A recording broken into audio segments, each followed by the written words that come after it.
Təsəvvür edin, süni intellekt mətni sizin oxuduğunuzdan qat-qat sürətli yarada bilsin. Yəni saniyədə hardasa 1500 sözə yaxın bir sürətlə. Bax bu Google DeepMind-ın yeni, hələlik eksperimental texnologiyası da Gemini Diffusion. Bugün bizə verdiyiniz mənbələr əsasında bu, belə deyək, fərqli yanaşmaya bir baxacağıq. Məqsədimiz nədir? Anlamaq ki, bu nədir? Niyə fərqlidir və sizin üçün nə kimi bir əhəmiyyəti ola bilər? Bəli, bu həqiqətən də mətn yaratma sahəsində, yəni qaydaları dəyişə biləcək bir şey kimi görünür. Əsas fərq onun işləmə mexanizmindədir. Yaxşı, gəlin elə oradan başlayaq. Bu fərq nədən ibarətdir? Yəni bu Gemini Diffusion-ı bizim bildiyimiz o GPT kimi ya da digər Gemini versiyaları kimi avtoregressiv modellərdən, qısaca AR deyirik də, onlardan fərqləndirən nədir? Əsas fərq dediyim kimi yaratma strategiyasındadır. Baxın, AR modellər necə işləyir? Mətni sözbəsöz qurur. Bir sözü deyir, sonra növbəti ən uyğun sözü təxmin edir, sonra o birini. Beləcə ardıcıl gedir. Hə, başa düşdüm, zəncirvari reaksiya kimi. Aynən. Amma diffuziya tam başqa cürdür. İşə təsəvvür edin, təsadüfi bir səsküy ilə başlayır, yəni mənasız data ilə. Sonra addım-addım bu səsküyü təmizləyir və nəticədə mənalı mətnə çevirir. Ən önəmlisi də odur ki, bu proses paralel baş verir. Paralel? Necə? Yəni, mətnin böyük hissələri, məsələn, tutaq ki, 128 tokenlik bloklar, token də bilirsiniz də, söz və ya söz hissəcikləridir. AI-ın istifadə etdiyi vahidlər bunlar. Eyni anda yaradılır. Sözbəsöz yox, bloklar şəklində. Paralel yaratma. Bu maraqlıdır. Sanki bir rəssam kətanı nöqtə-nöqtə yox, böyük fırça zərbələri ilə doldurur. Bunun sürətə və nəticənin keyfiyyətinə təsiri necə olur bəs? Tam yerinə düşən bənzətmədir. Bunun bir neçə vacib nəticəsi var. Birincisi, əlbəttə ki, sürət. İnanılmazdır.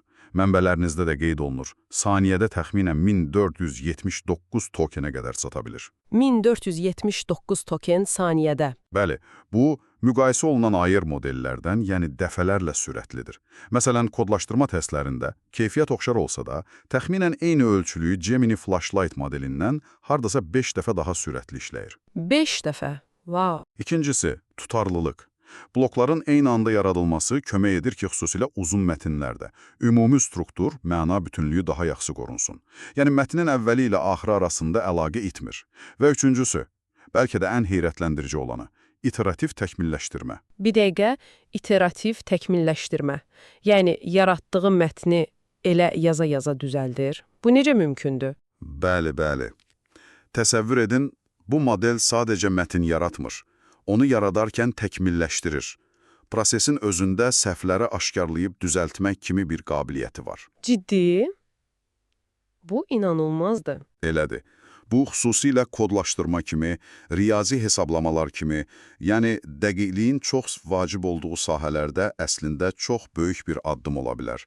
İndiki modellərin əsas çətinliklərindən biri bu daxı. Yaradır, amma səhv varsa o səhv qalır çox vaxt. Bu isə özünü düzəldə bilir. Bu, özünü düzəltmə funksiyası doğrudan da çox təsir edicidir. Amma yəqin ki, hər texnologiyada olduğu kimi, bunun da müəyyən məhdudiyyətləri var, elə deyilmi? Mənbələrdə bununla bağlı nəsə deyilir? Əlbəttə. Hələ ki mükəmməl deyil. Hər şeydən əvvəl proses başlayandan sonra çox sürətli olsa da, hər dəfə işə başlayanda kiçik bir başlanğıc ləngiməsi var. Buna overhead deyirlər. Mənbələrə görə təxminən 0.84 saniyə çəkir. Yəni, qısa mətnlər üçün bu hiss oluna bilər. Anladım. Amma digər tərəfdən, kodlaşdırma kimi daha strukturlaşdırılmış, yəni qaydalara əsaslanan tapşırıqlarda, məsələn, Human Eval benchmarkında çox güclü nəticələr göstərir. Bu da onu deməyə əsas verir ki, fərqli AI arkitekturaları fərqli iş növləri üçün daha uyğun ola bilər. Universal həll yoxdur hələlik. Deməli, daha çox spesifik işlər üçün optimallaşdırılmış bir alət kimidir hələlik. Bu güclü tərəflərini nəzərə alsaq, mənbələrdəki demolara əsasən bu texnologiyanın yaxın gələcəkdə hansı sahələrdə tətbiqini görə bilərik? Hələ eksperimental olduğunu da nəzərə alaq. Tamamilə doğrudur. Bu hələ ki bir demo, eksperimentdir. İstifadə etmək üçün gözləmə siyahısına yazılmaq lazımdır, amma potensial tətbiqlərə gəlincə, mənbələrinizdə bir neçə sahə xüsusi vurğulanır. Çox sürətli kod yaratmaq, kod tərcüməsi, verilənlərdən vizualizasiya üçün kod yazmaq, məsələn, qrafiklərin kodunu tez hazırlamaq, Hə, bu maraqlıdır. sonra interaktiv simulyasiyalar yaratmaq və bir də infilling deyilən bir şey, yəni mövcud mətnin içindəki boşluqları mənalı şəkildə kontekstə uyğun doldurmaq. Məsələn, yarımçıq cümləni tamamlamaq və ya kodda boş buraxılmış hissəni yazmaq. Anlaşıldı.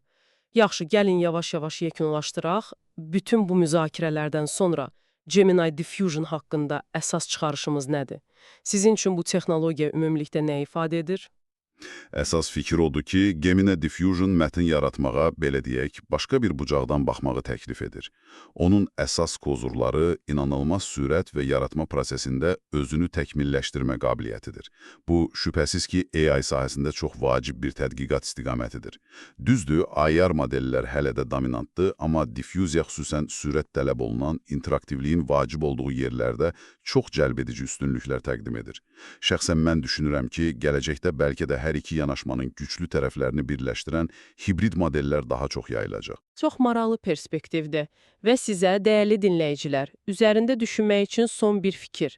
Əgər süni intellekt mətni bu qədər sürətli yarada və eyni zamanda təkmilləşdirə bilirsə, bu gələcəkdə bizim informasiya ilə real zamanda necə işləməyimizi, məzmunu necə yaratmağımızı, hətta proqramlaşdırma təcrübəmizi necə kökündən dəyişə bilər. Bax, bu barədə düşünməyə dəyər.